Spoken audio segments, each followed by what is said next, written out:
నమస్కారం అండి.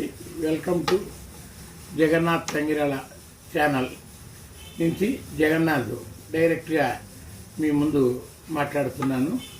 మీరు మొట్టమొదటి ఛానల్ నన్ను బాగా అప్రిషియేట్ చేసినందుకు ఆ ఇన్స్పిరేషన్ తోటి ఇది మళ్ళీ రెండో వంట మీకు తెలియజేస్తున్నాను.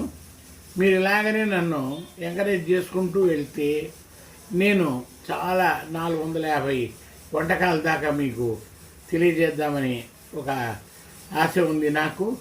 ఇవన్నీ కూడా ఇంచుమించు రాయలసీమ స్టైల్లోనే ఉంటాయి మా వంటలంతా. ఇందులో మొట్టమొదటి ఇప్పుడు మీకు ఫస్ట్ చిగురు వంకాయ పప్పు చెప్పాను.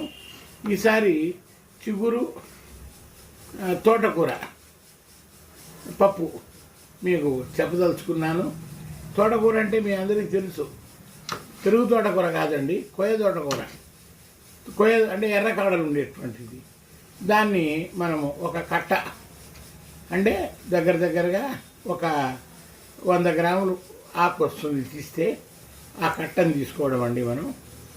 దాన్ని మనము చిగురు కూడా లేత చిగురు ఈ డిసెంబర్ నెలలో మనకు బాగా గ్రీష్మ కాలంలో బాగా ఎక్కువగా మనకు లభ్యమవుతుంటుంది. ఆ లేత చిగురుతో పాటు లైట్గా పూత కూడా వస్తుంటుంది చిగురుకు. ఆ పూత ఉన్న చిగురును మనము అది కూడా ఈక్వల్ పరిమాణంలో తోటకూర అయితే ఎంత తీసుకున్నామో అంత చిగురు కూడా తీసుకొని మనము ఆ రెండు కలిపి పప్పు గిన్నె చేసుకుంటే అండి, ఆ రోజు కృష్ణదేవరాయల కాలంలో కృష్ణదేవరాయల కాలంలో ఆ వంట వాళ్ళు ఈ పప్పుతోటే కృష్ణదేవరాయలు మెప్పించారంట. అసలు కృష్ణదేవరాయలు వంట వాళ్లకు కోరిన వరాలు ఎందుకు ఇచ్చాడు అంటే మన చిగురు తోటకూర పప్పు వలన ఇచ్చాడంట అని చాలామంది చెప్తుంటారు. తెనాలి రామకృష్ణుడు కూడా చాలా విషయాల్లో ఈ విషయం మాకు తెలియజేయడం జరిగింది. ఇప్పుడు మీ అందరికీ తెలియజేస్తున్నాను నేను ఎట్లా తయారు చేయాలి అనేది. మీరు కుక్కర్ అయినా వాడుకోండి, లేకుంటే మామూలు బొగ్గుల కుంపట్లోనైనా కూడా ఈ పప్పు తయారు చేసుకోవచ్చు. దీనికి మీరు ఒక గిన్నెలో మొట్టమొదట ముందు పప్పు, కొంచెం తోటకూర వేసి నీళ్ళు వేసి, ఎన్ని నీళ్ళు వేస్తారు, ఓ 2 గ్లాసులు నీళ్లు వేయండి. వేసి 1-2 విజిల్స్ వరకు ఉడకనివ్వండి. ఉడికిన తర్వాత ఆ నీళ్లను వంచేయండి. ఎందుకంటే ముద్దగా ఉండాలి పప్పు. పప్పు అంటే ముద్ద. అది తింటుంటేనే మనకు అమోఘంగా ఉండాలి. అసలు ఇంకా దీన్ని చూసి స్వర్గంలో మనం విహరించినట్టుగా ఉండాలి. ఏది చేసినా కూడా ఆ పప్పు ముద్దగా ఉండాలంటే నీళ్లు వంచేయండి.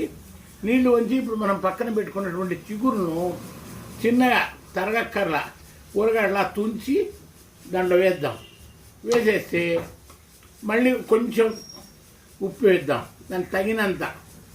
అలా కాకుండా తగ్గితే మళ్ళీ వేసుకోవచ్చు మనం. కొంచెం వేద్దాము. కొద్దిగా ఎండుకారం వేద్దాం. ఎండుకారం తినేవాళ్ళు ఉంటే ఉల్లిగడ్డలు కూడా ఓ 2 గడ్డలు ఓ మీడియం సైజువి వేసుకుంటే సరిపోతుంది. ఆ మీడియం అవి సన్నగా తరుక్కొని, అంటే మరీ సన్నగా అంటే చిన్న పీసులు కాదు, ఒక ఉల్లిగడ్డ 6 పీసులో 7 పీసులో వచ్చేటు ముక్కలు తయారు చేసుకొని మనం గిన వేయగలిగితే ఈ మొత్తాన్ని ఇక కుక్కర్ పెట్టద్దండి, ఉత్తం మూత పెట్టి సిమ్లో ఉడకబెడదాం. ఆ రెండు కలిసిపోయి ఒక 10 నిమిషాలకు మొత్తం ఉడుకుతుంది. మనకు గరిటె కానీ పప్పు గుత్తి వద్దండి, ఎందుకంటే పప్పు గుత్తి పెడితే అన్ని ముక్కలు కూడా నలిగిపోతాయి. అట్లా కాకుండా గరిటెతోటే, గుంత గరిటెలు ఉంటాయి మన ఇళ్ళల్లో, ఆ గరిటెతోటి బాగా కలియబెట్టేస్తే ఒక 2 నిమిషాలు ఉండి దాన్ని దించేయండి. దానికి పోపు పెట్టాలి. ఆ పోపులో ఇంగువ శాతం ఎక్కువ వేసి, నూనె, ఇంగువ, ఎండుమిరపకాయలు కూడా వలసొద్దండి, కాయలే వేద్దాం. దాంట్లో వేసేసి కొంచెం ఆవాలు, కొంచెం మెంతులు వేసేసి బాగా వేగిన తర్వాత మంచి ఇంగువ స్మెల్ వస్తుంటుందండి. ఆ వేడిది ఈ పప్పులో కలిపేద్దాం. కలిపేసి తిప్పి మూత పెడతాం.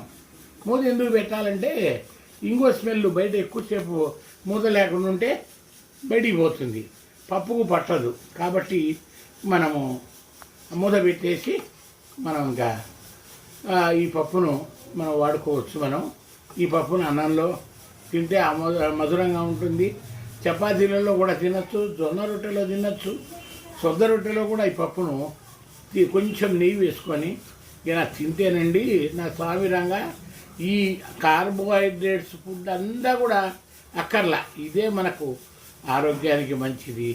ఆరోగ్యమే మహాభాగ్యం. చిగురు అంటే ఏమనుకున్నారు, అన్ని రకాలు ఉన్నాయి ఆ చిగురుతో మనకు ఉపయోగాలు. తర్వాత ఇది మీకు తయారు చేసుకోండి, నచ్చింది అనుకోండి, నాకు ఒక్క లైక్ కొట్టండి. ఏమంటే నేను కూడా పెద్దవాడిని కాబట్టి మీరు లైక్ కొడితే నాకు ఇంకా ఇన్స్పిరేషన్ వస్తుంటుంది.